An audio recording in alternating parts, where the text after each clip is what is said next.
पुरानी भूतिया हवेली की मंद रोशनी वाली कमरे में कुछ मित्रों का एक ग्रुप एक तूफानी रात में इकट्ठा हुआ। उन्होंने हवेली में एक शापित दर्पण के छिपे होने की अफवाहें सुनी थीं। एक ऐसा दर्पण जिसके बारे में कहा जाता था कि इसमें बुरी शक्ति और काला जादू है।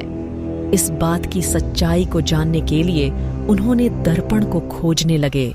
जब वे धूल से भरे सोने से बनी दर्पण के देख रहे थे, तब बाहर हवा की तेज आवाज सुनाई दे रही थी, जो एक भयानक ऊर्जा से झिलमिलाता हुआ प्रतीत हो रहा था। जैसे ही उन्होंने दर्पण में देखा, उनके सामने एक डरावनी चीज प्रकट होने लगी। कमरा फुसफुसाहट से भर गया और कंपा देने वाली ठंड फैल गई।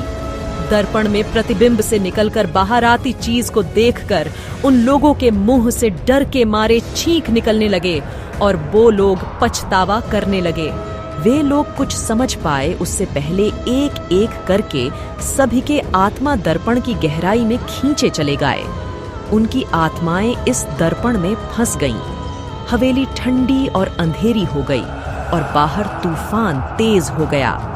ऐसा लग रहा था मानो हवेली ही किसी बुरे इरादे से जीवंत हो उठी हो। केवल सारा ही एकमात्र ऐसी थी जिसकी आत्मा को दर्पण नहीं खींच पाया। उसने महसूस किया कि दर्पण की शक्ति प्रत्येक व्यक्ति की आत्मा के भीतर के अंधेरे का शोषण करने में निहित है।